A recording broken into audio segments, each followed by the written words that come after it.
नमस्कार, मैं विभा उपाध्याय आप सभी दर्शकों का अन्नदाता कार्यक्रम में स्वागत करती हूं। किसान बेहद परिश्रमी होते हैं। वे खेतों में जी तोड़ मेहनत करते हैं, जो अनाज, फल और सब्जियां उगाते हैं। हमारे देश की अर्थव्यवस्था का लगभग समूचा भार इन्हीं के कंधों पर है। ऐसे ही भारतीय किसानों को खेती बाड़ी से जुड़ी हुई बहुत सी नई, रोचक और लाभकारी जानकारियां देने के लिए हर रोज सुबह हम आपके साथ होते हैं। तो चलिए, कार्यक्रम शुरू करने से पहले देखते हैं क्या है अन्नदाता के आज के कार्यक्रम में। गुलाब की फसल में कटाई छटाई करने का ये सही समय।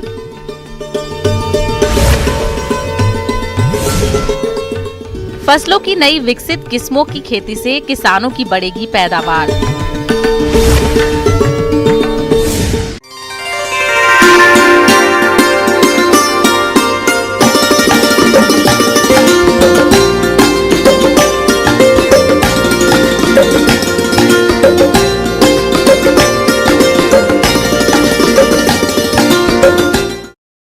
किसान भाइयों, फूलों में गुलाब का महत्वपूर्ण स्थान है और इसका प्रयोग विभिन्न कार्यस्थलों के लिए प्रयोग किया जाता है।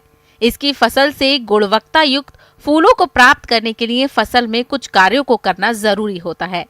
तो इस समय गुलाब की फसल में कौन कौन से कार्यों को करें, इस बारे में जानकारी दे रहे हैं कृषि वैज्ञानिक डॉक्टर परमवीर सिंह।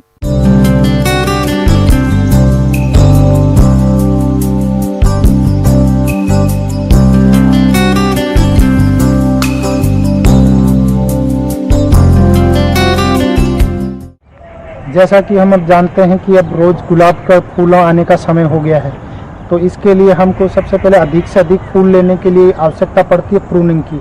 क्योंकि हम जानते हैं कि जब गुलाब में नई जो सूट आती है उसी के ऊपर हमेशा फूल आता है, पुरानी पे नहीं आता, इसलिए प्रूनिंग करना इसमें बहुत जरूरी है। गुलाब एक सदाबहार पौधा है। यदि काट छांट नहीं किया जाए तो वर्ष भर फूल देता रहेगा, लेकिन फूलों की गुणवत्ता काफी खराब हो जाएगी। इसलिए वर्ष में एक बार पौधे को आराम देने की जरूरत होती है। इसलिए पौधों की कटाई छटाई करना बेहद जरूरी है। तो कैसे करें इस कार्य को, आइए जानते हैं। तो प्रूनिंग करने के लिए तरीके बताते हैं हम।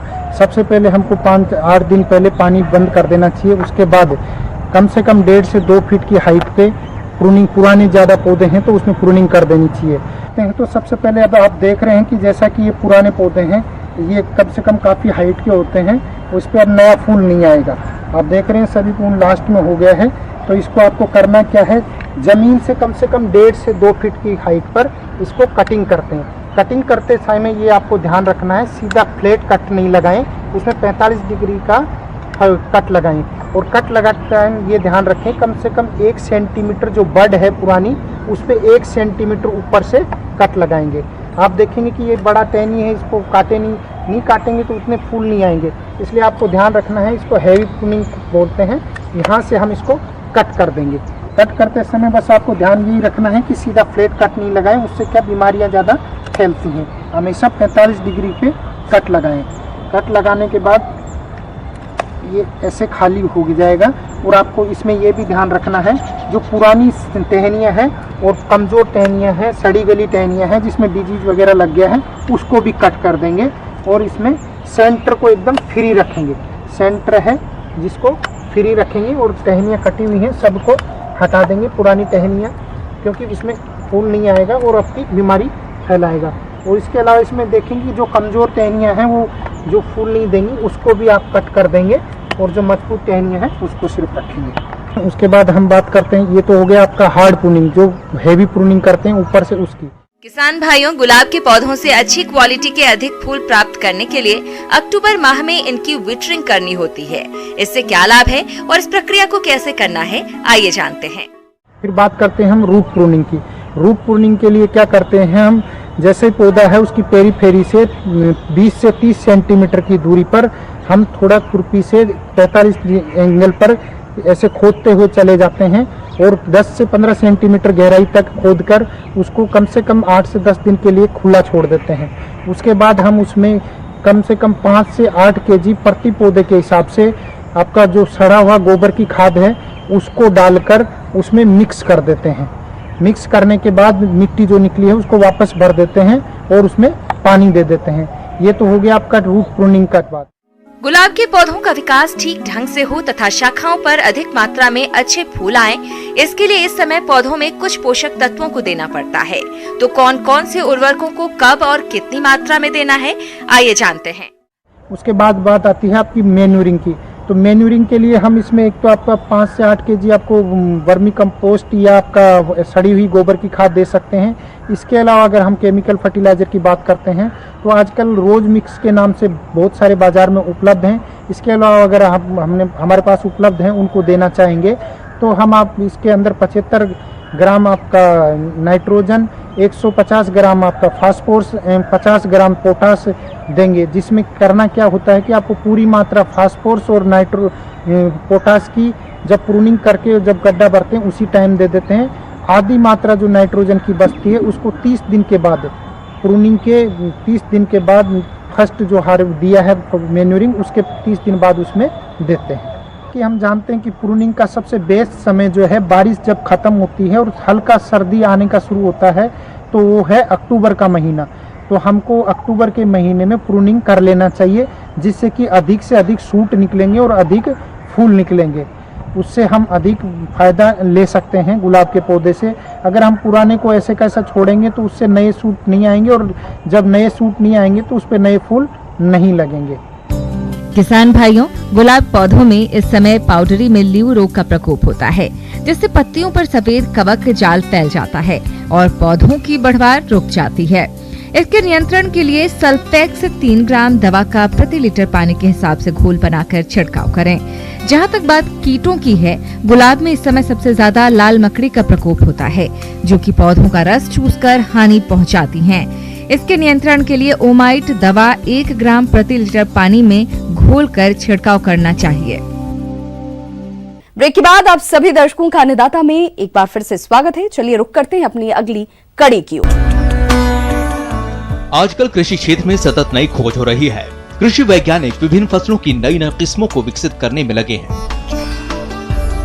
आज इन्हीं के द्वारा विकसित की गई कुछ किस्मों के बारे में हम चर्चा करेंगे, जिनके प्रयोग से आप पुरानी किस्मों की अपेक्षा अधिक पैदावार ले सकते हैं। तो चलिए सबसे पहले बात करते हैं टमाटर की।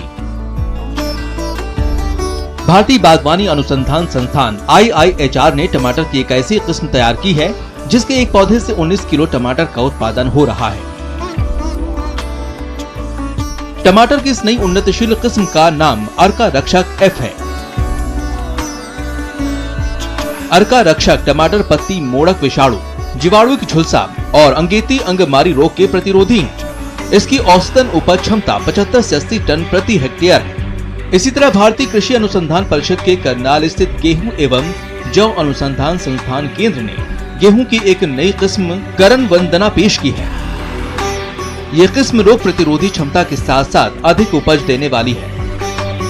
कृषि वैज्ञानिकों के अनुसार गेहूं की ये किस्म उत्तर पूर्वी भारत के गंगा तटीय क्षेत्र के लिए अधिक उपयुक्त है। कई साल के अनुसंधान के बाद विकसित करण वंदना अधिक पैदावार देने के साथ गेहूं ब्लास्ट नामक बीमारी से भी लड़ने में सक्षम है।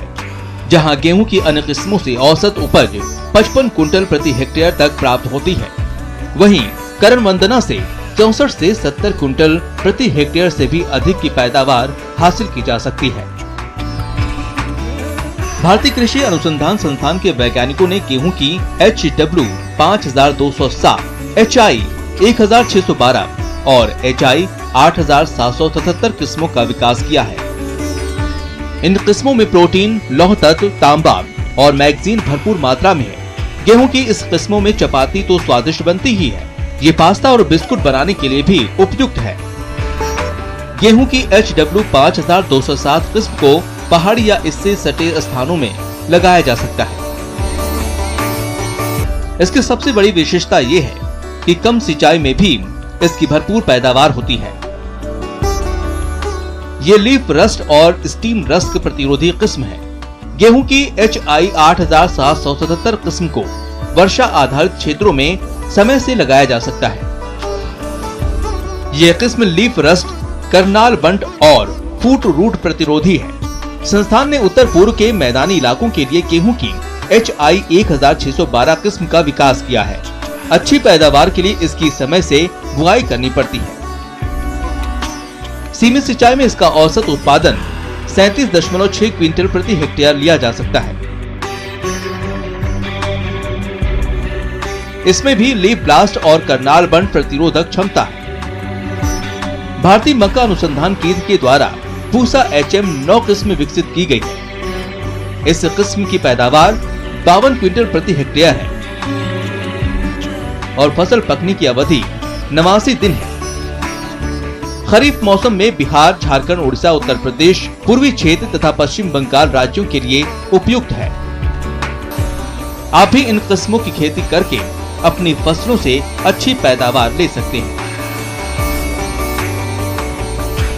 मौसम के अनुसार प्रबंधनों पर टिकी है आपकी खेती बाड़ी और इसीलिए मौसम पूर्वानुमान और उस पर आधारित साप्ताहिक कृषि सलाह इस प्रकार है।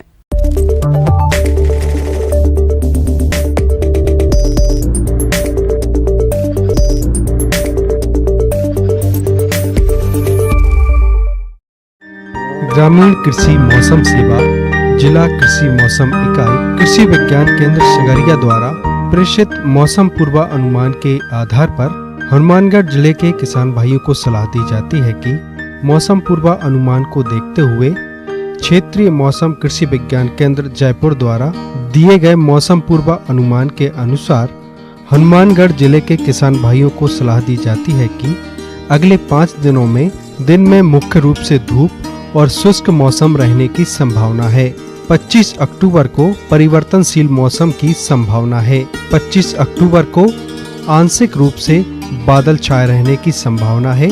अगले 5 दिनों के दौरान अधिकतम तापमान 33 डिग्री सेल्सियस से 36 डिग्री सेल्सियस के बीच और न्यूनतम तापमान 15 से 16 डिग्री सेल्सियस के बीच रहने की संभावना है।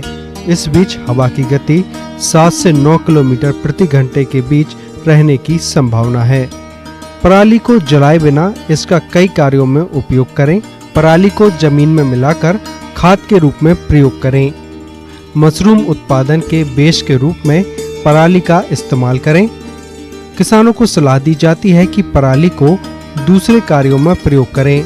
इससे प्रदूषण पर अंकुश होने के साथ साथ जमीन की उर्वरा शक्ति क्षीण होने से बचेगी और पराली का सदुपयोग होगा।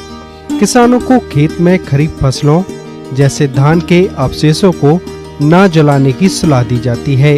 तारामीरा की बुआई के लिए किसान सिफारिश की गई किस्म RTM 314 का उपयोग करें। इसके लिए बीज दर 1.25 किलोग्राम प्रति बीघा की दर से प्रयोग करें। बीजों को बुआई से पहले मैनकोजेब 2.5 ग्राम दवा से प्रति किलोग्राम बीज की दर से उपचारित करें। किसान चारे की फसल के लिए बरसीम की बुआई अक्टूबर महीने में करें। इसके लिए उन्नत किस्म मशकाबी, बरदान आदि का उपयोग करें। बरसीम के लिए बीज दर 6 से 7 किलोग्राम प्रति बीघा की दर से उपयोग करें। जई की बुआई के लिए अक्टूबर मध्य से मध्य नवंबर तक का समय अनुकूल रहता है। इसके लिए JHO 822, cantt OS6, OS9, HF 114, S2688 आदि किस्मों का प्रयोग कर सकते हैं। इसके लिए बीज दर 25 से 30 किलोग्राम प्रति बीघा की दर से प्रयोग करें। सरसों के बीज उपचार के लिए ट्राइकोडर्मा पाउडर आधारित जैविक उत्पाद 10 ग्राम प्रति किलोग्राम बीज की दर से उपचारित करें। भूमि उपचार के लिए ट्राइकोडर्मा पाउडर आधारित दवा 2.5 किलोग्राम मात्रा 50 किलो नमी युक्त गोबर की खाद में मिलाकर पलेवा करते समय प्रति बीघा की दर से मिट्टी में मिला दें। सरसों की फसल में खरपतवार नियंत्रण करने के लिए पेंडिमिथिलिन दवा 1 किलोग्राम सक्रिय तत्व 700 लीटर पानी में मिलाकर बुआई के तुरंत बाद खेत में छिड़काव करें। चने की बुआई के लिए सही तापमान है। इस समय किसान भाई चने की बोनी कर सकते हैं। सिंचित क्षेत्र में 20 अक्टूबर से 15 नवंबर तक बिजाई करें। इसके लिए बीज दर 15 किलोग्राम प्रति बीघा की दर से तथा काबुली चना में 25 किलोग्राम प्रति बीघा की दर से प्रयोग करें। जिन क्षेत्रों में दीमक कीट की समस्या हो वहां पर बुआई से पूर्व बीजों को क्लोरोपाइरिफास 4 मिलीलीटर या इमीडा क्लोरोपेट 5 ग्राम दवा से प्रति किलोग्राम बीज को उपचारित करके ही बीजों की बोनी करें।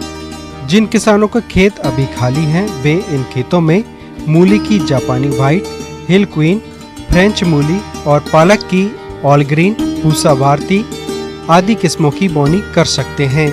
इसी प्रकार मेथी की पूसा कसूरिये, पूसा कस्तूरी, धनिया की उन्नत किस्म पंत हरितिमा, शंकर सलजम की पूसा स्वादी, स्थानीय लाल आदि किस्मों की बोनी कर सकते हैं। किसान भाई इन फसलों की बोनी मेड़ बनाकर करें।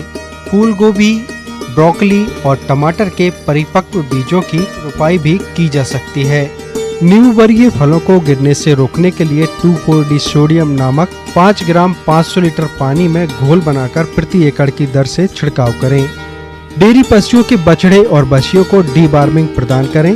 बाह्य परजीवियों के नियंत्रण के लिए जानवरों के पूरे शरीर पर ब्यूटॉक्स दवा पानी में मिलाकर लगाएं। दवा का प्रयोग करते समय पशुओं के मुंह पर मस्कारा लगा दें एवं मच्छरों तथा अन्य कीटों से बचाव के लिए मवेशियों की शेड पर नीम का धुआं करें।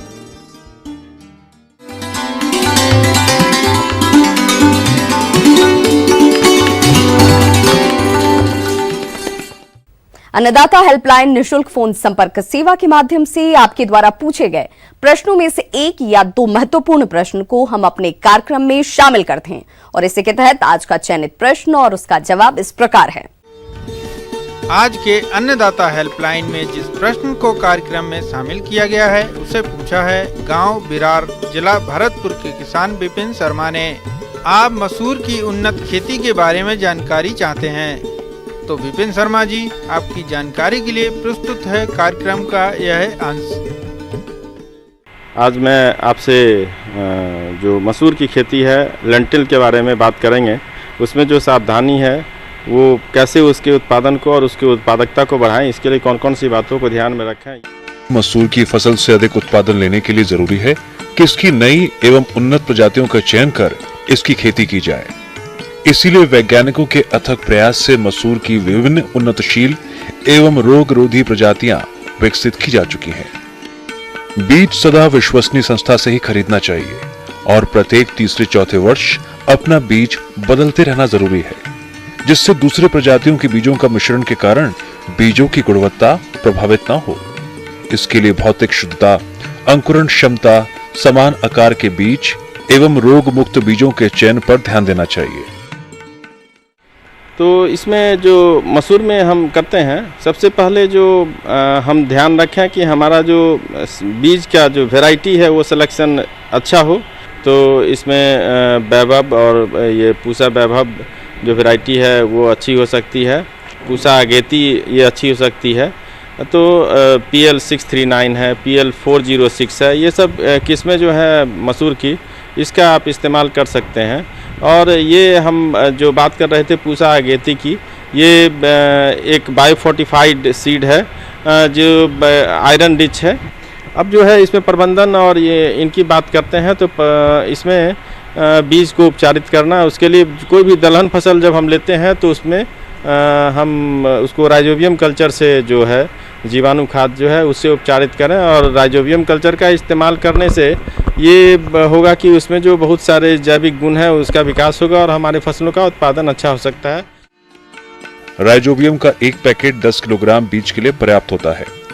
50 ग्राम गुड़ अथवा चीनी को आधा लीटर पानी में घोलकर उबाल लें और ठंडा होने पर एक पैकेट राइजोबियम कल्चर मिला दें और 10 किलोग्राम बीज डालकर अच्छी तरह से मिलाएं। उपचारित बीजों को कुछ देर छाया में सुखा लें। बीज जनित रोगों से बचाव हेतु थीरम 2 ग्राम के साथ कार्बेडाजाइम 1 ग्राम दवा से प्रति किलोग्राम बीज को बोने से पूर्व शोधित कर लेना चाहिए। बीज शोधन राइजोबियम कल्चर से उपचारित करने के पूर्व ही कर लेना चाहिए।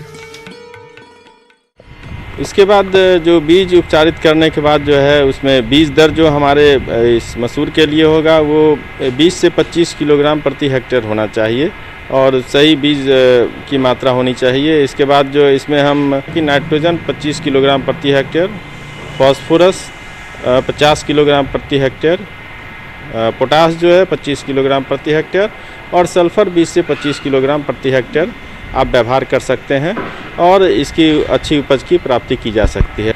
जो एक रो टू रो जो पंक्ति से पंक्ति जो हम दूरी रखेंगे वो 25 सेंटीमीटर रखेंगे और 10 सेंटीमीटर जो पौधे से पौधे की दूरी रखेंगे। तो इन फसलों के साथ मसूर की अंतर फसल की खेती कर सकते हैं। साथ में जो है अगर आपके यहाँ आप देखें कि खरपतवार का जो उसमें प्रबंधन है वो ज़्यादा है, रासायनिक तरीके से करें या मैकेनिकल जो वीडर हैं हमारे पास उनके माध्यम से करें, तो खरपतवार को नियंत्रित करना आवश्यक होता है। आप इसमें जो प्री इमरजेंसी वीडिसाइड के रूप में पेंडिमेथिलिन इनका व्यवहार कर सकते हैं खरपतवार नियंत्रण के लिए। तो ये रासायनिक खरपतवार नाशी दवा है और इसके इस्तेमाल करने में आप लोग सावधानी रखें। ये जो ऐसा नहीं है कि प्री इमरजेंस है तो इसको हम 72 घंटे के अंदर इस्तेमाल कर लें। लगाने से बीज लगाने के 72 घंटे के अंदर इस प्री इमरजेंस वीडिसाइड पेंडिमेथिलिन का इस्तेमाल करने से वो लाभप्रद होता है। तो खरपतवार नियंत्रण के लिए आप इन चीज़ों का ध्यान रखें। जो इसमें एक चीज़ है कि सिंचाई का जो है एक से अगर आपके पास सिंचाई है तो एक सिंचाई जो हमें ज़रूरत होती है वो 25 से 35 दिनों के बीच में उस वक्त एक सिंचाई आप कर दें तो इसकी अच्छी उपज की प्राप्ति हो सकती है। अगर दूसरी सिंचाई आप दे सकते हैं तो लगभग 60 से 70 दिनों तक की जब फसल रहती है उस वक्त आप दूसरी सिंचाई दें और अच्छी उपज की प्राप्ति। आइए अब एक नजर डालते हैं राज्य के कुछ चुनी हुई मंडियों के प्रमुख फसलों के बाजार भाव पर।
किसान भाइयों, अन्नदाता आपकी सेवा के लिए संकल्परत है। कृषि संबंधित समस्या और सुझावों के लिए आप हमें इस पते पर संपर्क कर सकते हैं। प्रोड्यूसर अन्नदाता, news 18 Rajasthan, Ramoji film city, Hyderabad 501512। साथ ही आप हमें ईमेल भी कर सकते हैं। हमारा ईमेल आईडी है p18annadatarajasthan@news18.com। इसके अतिरिक्त आप हमें निःशुल्क हेल्पलाइन नंबर 180041922155 पर सोमवार से शनिवार सुबह 10 से शाम 4 बजे के बीच संपर्क भी कर सकते हैं। किसान भाइयों, अब समय हो रहा है आपसे विदा लेने का, तो हमारी अन्नदाता टीम को दीजिए इजाजत। कल फिर से होगी आपसे मुलाकात कृषि संबंधित कुछ और महत्वपूर्ण जानकारियों के साथ। नमस्कार।